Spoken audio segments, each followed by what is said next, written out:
Welcome back after the break. आप देख रहे हैं आज पाकिस्तान। मैंने कहा ज़रा किचन से शुरुआत की जाए इस सेगमेंट की, जहाँ पे शेफ़ इब्राहिम हमारे लिए बनाने लगे हैं walnut chocolate pudding.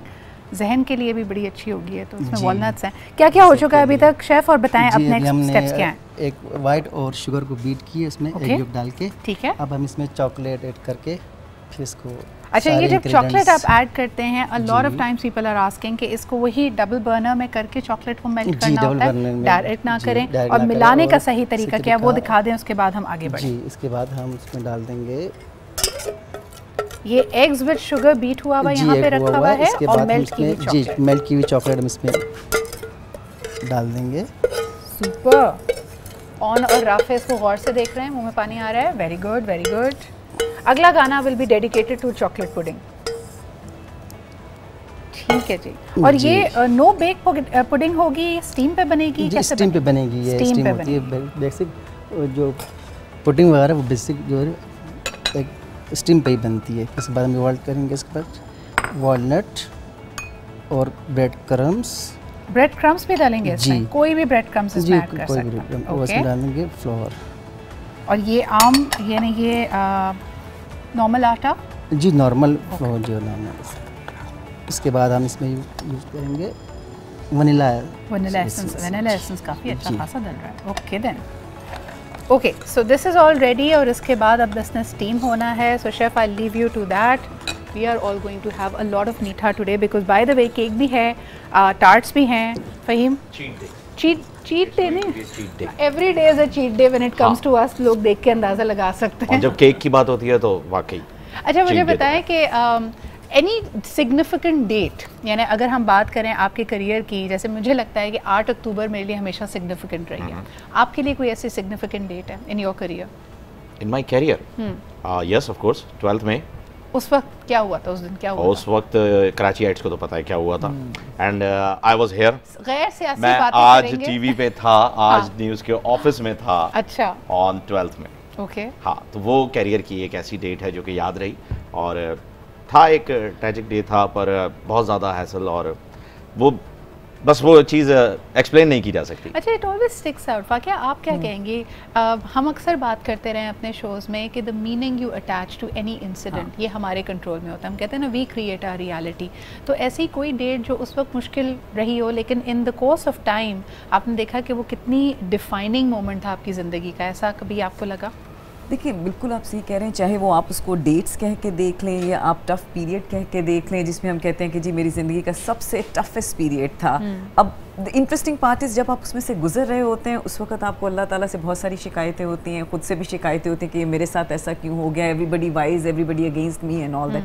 And I think so even if you look at yourself और anybody over here, we are defined through the toughest period of our time as well. अगर वो नहीं है, जैसे वो हम उसकी एग्जांपल देते हैं, खैर वो पूरी स्टोरी में कि जी एक बटरफ्लाई भी है, अगर आप उस बटरफ्लाई को कि वो जो तकलीफ़ है जिसमें वो ककून से निकल रही है बेचारी, अपने आप को मजबूरी में निकाल रही, अगर आप वो ककून तोड़ के उसको प्यार से बाहर निकाल दें तो उसके कभी विंग्स भी नहीं बनेंगे, ना उनमें वो कभी कलर भी स्ट्रेंथ आएगी, ना स्ट्रेंथ है ना, बायोलॉजिकल प्रोसेस ही वो वैसा है। सो यस, आई मीन ये हम सारों के साथ है। I mean I had one of, I mean in my 20s there was some time which was the toughest time, but I think so अब मैं retrospect अगर पीछे जाके देखूं तो अगर वो नहीं होता तो शायद आज ये भी नहीं होता। अच्छा, एक मैंने बड़ा ज़बरदस्त मुझे फीडबैक मिला हमारे एक शोज़ का, क्योंकि हम सोशल इश्यूज़ और आपके घरेलू इश्यूज़ भी काफ़ी रेज अप करते रहते हैं, तो उसमें हम बात कर रहे थे जी सिबलिंग राइवलरी के ऊपर, कि बड़े होते हुए अगर एक सिबलिंग की पर्सनालिटी बहुत ग्रेगेरियस है, बहुत ओवरवेलमिंग है, तो जो उससे छोटे बहन भाई होते हैं वो सदा समझते हैं कि यार हम ओवर शैडोड रहते हैं। आप में से कई लोगों को नहीं पता होगा, लैला जो यहाँ पे मौजूद हैं, she is a sister of Atiqa Odho, who we know as one of our superstars. Laila, आपका experience growing up, did you ever you know faced sibling rivalry, या कभी अपने आप को कंपैरिजन में डाला, या कैसा महसूस होता था, because she was at the pinnacle of her popularity? So this is a really, I have some very funny stories about this. हाँ. अतीका जो है बहुत यंग एज पे, you know, she became a star, she was beautiful, she was talented. और ये है कि I was her being the youngest, हम 3 बहनें हैं और फिर 2 और छोटी बहनें, तो I am in the middle. तो बट मैं और Atika were very close, so I was always, you know, I used to always look up to her, and I had accompanied her on a lot of her projects in fact जब वो दश्त कर रही थी ग्वादर में, तो I went as her you know like assistant almost. But the funny thing is that मुझे बहुत दफ़ा लोग जब when they hear my last name is Odho, तो वो मुझे पहले बड़े गौर से देखते हैं कि अच्छा आप अतीका की कोई रिलेटिव हैं.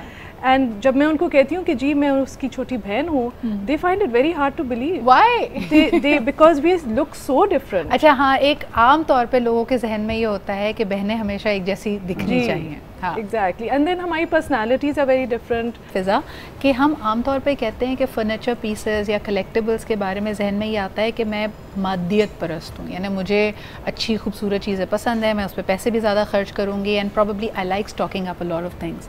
But on the other hand अगर हम आज के नौजवानों को देखते हैं, घर बनाने का एक जो फ़लसफ़ा था वो जाता जा रहा है. पीपल से कि मैं ज़िंदगी में फ्लूइड होना चाहती हूँ, अगले 2 साल बाद हो सकता है मैं यहाँ ना रहती हूँ, किसी और शहर किसी और मुल्क में हूँ. तो people are finding it you know easier and easier to let go of these attachments. आपने क्या महसूस किया है कि there is this love for having collectibles and beautiful furniture, लेकिन at the same time people get bored so easily कि heirlooms नहीं बन रहे, अब ख़ानदानी फर्नीचर नहीं रखा जा रहा, उसको फ़ौरन निकाल भी देते हैं लोग. सिद्धा, बहुत अच्छा सवाल है. हम लोग and it has been a learning experience for us in the past 2 years, जो हमने देखा है लोगों का चेंज होते हुए. Like clothes, furniture भी अब fast fashion होना शुरू हो गया. And that's where SoUnique.pk becomes more relevant. कि अगर आप बोर हो रहे हैं या तंग आ गए हैं और अब आपको फिर से चेंज चाहिए, तो आप फिर अपना सामान बेच दें और नया वाला ख़रीद लें. दोनों तरीके से SoUnique आपकी बहुत मदद करता है. फ़हीम ये बताएं, अक्सर youngsters now they are saying कि भाई हमारे अम्मा अब्बा ने घर बना लिया तो बना लिया, हमारी तनख्वाह में और आजकल के हालात में तो बिल्कुल मुमकिन नहीं है. आप कैसे देखते हैं इस स्कूल ऑफ थॉट को? नहीं, अभी ये तो प्रैक्टिकल है. अगर आप देखें तो ये एक प्रैक्टिकल सोच है और अप्रोच भी उनकी बिल्कुल पॉजिटिव है कि आजकल के हालात में बिल्कुल नहीं बना सकते. आप क्या करेंगे? लोन लेने के लिए जाएंगे तो उसे पे ऑफ करने के लिए आपको इंटरेस्ट जिस रेट पे देना पड़ रहा है, अब आप वो देखें, आपके कर्जे इतने ज़्यादा हो गए मुल्क के कि वो बढ़ता चला जा रहा है. जीडीपी आपकी कहाँ खड़ी है, डॉलर का रेट चेक करें, पेट्रोल आपके प्राइसेस बढ़ रहे हैं. अगर आप उस सेंस में कह रहे हैं तो फिर जाहिर सी बात है नहीं कर सकते. लेकिन अगर आप डीमोटिवेट होकर ये कह रहे हैं कि नहीं यार हम नहीं कर सकते, उन्होंने बना लिया, तो फिर ये एक यूजलेस सी सोच है. इस सोच का कोई इलाज नहीं हो सकता. ना आपको कोई लीडर बदल सकता है, ना आपको कोई दोस्त बदल सकता है, या आपने अपने आप को खुद से बदलना है. अगर आप में इतनी नेगेटिविटी आ गई है तो इसको कोई चीज़ चेंज नहीं कर सकती है माँ सिवा इसके कि आपकी इंस्पिरेशन आपके अपने वालिद साहब हों, आपके पेरेंट्स. मुझे ऐसा लगता है कि तरजीहात यानी हमारी प्रायोरिटीज़ पूरी शफल हुई हैं. ख़ास तौर पे अगर आप देखो, जिम पहले कभी प्रायोरिटी नहीं होता था, कॉफ़ी कभी प्रायोरिटी नहीं होती थी. हमारे पेरेंट्स की जनरेशन शायद इतने ऑफन वेकेशंस पे भी नहीं जाते थे. तो हमने इन सब चीज़ों को लाजिम और मलजूम बना लिया है. और जो उनकी जनरेशन की प्रायोरिटी होती थी कि यार पहले घर बना लें, पहले बच्चों का फ्यूचर सिक्योर कर लें, वो हमारी तरजीहात में नीचे चला गया. And I think more so in Covid. क्या कहेंगे? ऐसा ही है. देखिए, उनकी तरजीहात ये हो नहीं सकती थी. जैसे जिम, कॉफ़ी, ये सारी चीज़ें सोशल सिंबल है. हाँ. आप बैठे, आप किसी को बताएं यार मैं कोयटा होटल की जो है मैं चाय पीऊंगा, नहीं, ऑफेंडेड हो जाएंगे, बोलेंगे एक्सक्यूज मी क्या हो गया यार तुम्हें. यहाँ आप बता दें यार एक ब्लैक कॉफ़ी ले आइए, कैपेचिनो और पता नहीं एल्पेचिनो क्या क्या नाम रखिए कॉफ़ीज के, वो स्टेटस सिंबल है. बोलेंगे वाओ यार ही सो कूल, कॉफी पीता है. इट्स जस्ट अ कॉफी यार. कुछ नहीं है, बट स्टिल. अच्छा, आपस की बात है, हमारे पाकिस्तानी ड्रामों में हर सीन जो खत्म होना होता है उसमें यही होता है, चलो मैं चाय बना के लाती हूँ, चलो मैं कॉफी लेके आती हूँ. चाय के साथ एक अटैचमेंट है, चाय के साथ एक आपके अपनाइयत है, एक प्यार है, कल्चर का हिस्सा है. पत्ती भी पाकिस्तान में नहीं उगती, by the way. Family bond. No, but मैं हैरान होती हूँ कि चाय की एक पत्ती भी पाकिस्तान में नहीं उगती, लेकिन हमारी आप मोहब्बत देखें चाय. तो हमारे यहाँ तो चाय के जो इश्तिहारात होते हैं, चाय के इश्तिहारात भी तो वो खुद बता रहे हैं कीनिया के बागात से आई सौगात. सुने, दो चीजें हैं जो आप इश्तिहारात को अगर देखेंगे ना, कहेंगे पाकिस्तान के 2 ही मसले हैं. एक तो नंबर 1 हमारी डैंड्रफ नहीं खत्म हो रही है, और दूसरे में अच्छी चाय नहीं मिल रही है. ऐसा ही है. तीसरा कोई मसला नहीं है ना. क्या कहते हो राफे? डैंड्रफ पे गाना हो जाए. डैंड्रफ नहीं. और बाय द वे, राफे के बारे में मैं लोगों को बताऊं, अ lot of people don't know, you see him often on the show, लेकिन जी राफे ज़बरदस्त टैलेंटेड सिंगर हैं. इनको देख के आपको नहीं लगता होगा ही स्टिल अ टीनेजर. और इन्होंने तकरीबन, मैं अगर बात करूं, पाकिस्तान आइडल 2014 में पार्टिसिपेट किया था and he became a finalist. और माशाल्लाह ये इतने लकी साबित हुए, दोबारा वो कॉम्पिटिशन ही नहीं हुआ. राफे क्या किया तुमने? ऐसी है. उन्होंने कहा आपका टैलेंट बहुत, अब हमने इतना टैलेंट देख लिया, हमें और किसी की ज़रूरत ज़रूरत नहीं है। क्या उनका ये सोचना था कि बस एक ही में इतना पैसा लगा दो कि दूसरा करने की ज़रूरत ही ना। अच्छा बताओ अब क्या सुनाने लगे? मैं खूबसूरत सा गाना। खूबसूरत सा गाना चलें जी। यादें आप कहाँ खो गए थे बताएं जल्दी से। मैं शादी से पहले अफेयर जो हमारा चल रहा था रूठना मनाना तो उसी वक्त होता था। बिल्कुल बिल्कुल नहीं नहीं अभी भी होता है, ऐसी बात अच्छा, नहीं है। अच्छा। शादी के बाद भी लव मैरिजेस के अंदर तो ये आपको पता है कि ये होना ही चाहिए। I think Farhan Saeed is one of the most talented singers we have and underrated as well. Underrated. I Most think underrated. मुझे ऐसा लगता है underrated इसलिए Faheem because now his acting has superseded. I would have never expected him to have such an amazing comic timing यार। ये बहुत ज़बरदस्त है कि उन्होंने जो कैरियर अपना स्विच किया है एक्टिंग पर आ गए वो यहाँ सिंगिंग से ये अच्छा है, लेकिन सिंगिंग के टाइम पर भी जो है वो एक जो उन्होंने बैंड बनाया था और फिर वो बैंड जो है वो टूटा। मुझे तो अभी सिंगल्स उनके बड़े आयमा के साथ जो ना छेड़ मलंगा, कंपैरिजन देखे ना आप, उनके पुराने बैंड के लीड सिंगर से उनका कंपैरिजन होता है। आप वो जो लीड सिंगर है वो जाहिर सी बात है आतिफ असलम है। भाई देखें हमारी जनरेशन के सिंगर थे ना, we were in school and college at that time, you know वो वाला टाइम जब आप सबसे ज़्यादा म्यूजिक एंजॉय करते हैं। By the way there are so many studies conducted जिसमें कहा जाता है कि अगर जो टीनेज में या यूथफुल डेज में आपने म्यूजिक एंजॉय किया आपको जवान रखता है, तो अपनी प्लेलिस्ट बनाइए and listen to these songs all the time. Fakia ji Jahangir हवा हवा हवा मुझे याद है वो कितना चलता था। और बस इसके बाद तुमसे मैंने हवा हवा ही सुनना है। लेकिन जी chef Ibrahim is all ready, आप प्लीज बिस्मिल्लाह करें ताकि ये पुडिंग हमारे आने तक रेडी हो जाए। खानी भी है। नहीं डेफिनेटली आपने अभी हमारे साथ केक भी काटना है, हमने बड़ी चीजें से, हमने सिर्फ खाली खुली वाली सेलिब्रेशन नहीं है, स्प्रे वाला तो दौर नहीं है। नहीं बिल्कुल नहीं। आज होगा जी जबरदस्त। Pearl Continental Karachi is our celebration partners. तो जबरदस्त आज उनकी तरफ से हमारे पास स्टार्ट्स भी होंगे, केक्स भी होंगे, केक अभी काटना भी है। But thank you so much Faheem and Fakia for being here with us and thank you so much to unique team for being here with us. लेते हैं जी एक छोटा सा break, the celebration will continue. और मैं आपको बताऊंगी कि 8 अक्टूबर मेरे करियर के लिए एक अहम डेट क्यों है, और ये सिर्फ 3 सालों की बात नहीं करेंगे, इससे पहले वाली बातें भी आपको बताऊंगी, but right after this short break.